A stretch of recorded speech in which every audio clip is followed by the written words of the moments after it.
What's the meaning of Kabbalah? Kabbalah means receiving and tradition.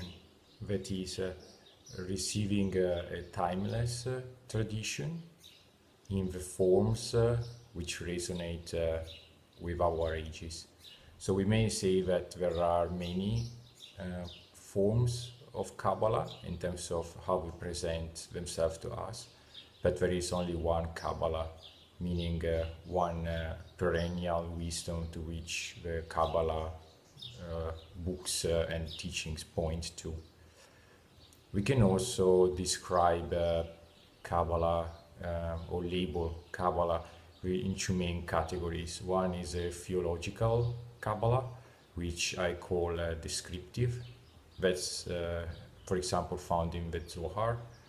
And there is also experiential Kabbalah, which our authors and researchers usually call ecstatic Kabbalah. I will post more information about this on my website, which is www.frankrad.com. When it comes to ecstatic Kabbalah, Abraham Abulafia is the main personality. He basically started ecstatic Kabbalah, and he inspired the Renaissance because his manuscripts and teachings reached Pico della Mirandola and other key influencers of the Italian Renaissance.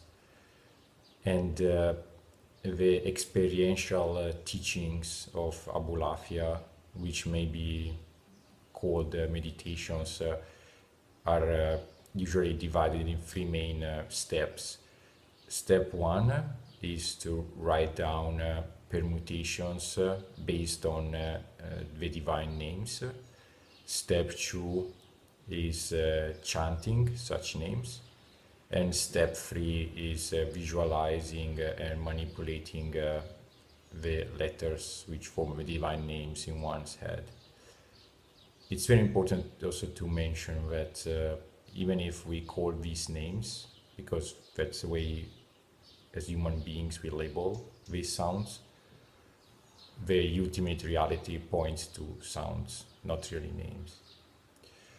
And as I mentioned, Abulafia's teaching, which were very common and popular in Sicily, reached Florence thanks to the work of the translators who were working with Pico della Mirandola and other philosophers and thinkers and artists working in Florence for the De Medici family.